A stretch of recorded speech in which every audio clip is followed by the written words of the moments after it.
Jolene stood before a big oaken toy box. It had been over 15 years since she had last seen it.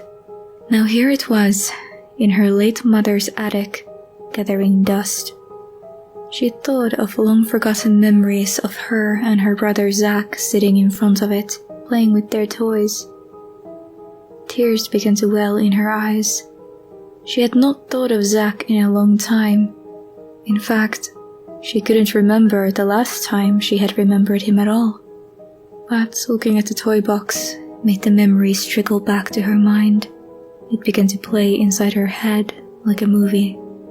In their bedroom, Jolene and Zach were sitting on the floor in front of the toy box. Zach was bashing cars into each other, and Jolene was brushing her Barbie's hair. Their mother was out with her new boyfriend, and they were left to look after themselves. Why was it suddenly coming back? She blew dust off the top of the toy box and wiped the rest of it with her sleeve.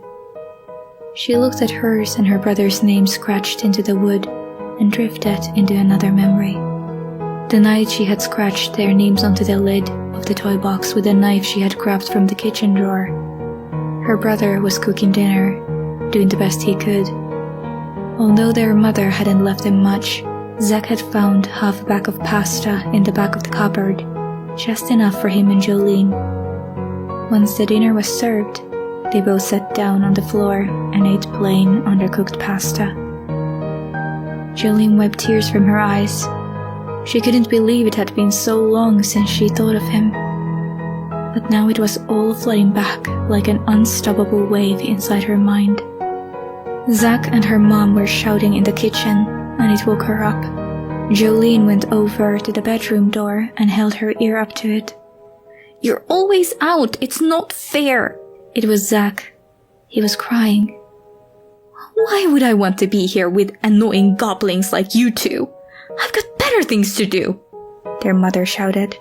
But we love you! Can love pay for the fucking rent? No, it can't. Zach stormed to his room, weeping, and a moment later Jolene heard the front door slam as their mother left too. That was all she remembered, all she needed to remember. It was clear to her now what had happened to Zach. He had been missing since that day for 15 years. Police never found him. Of course they never found him because nobody checked the toy box. Could it be?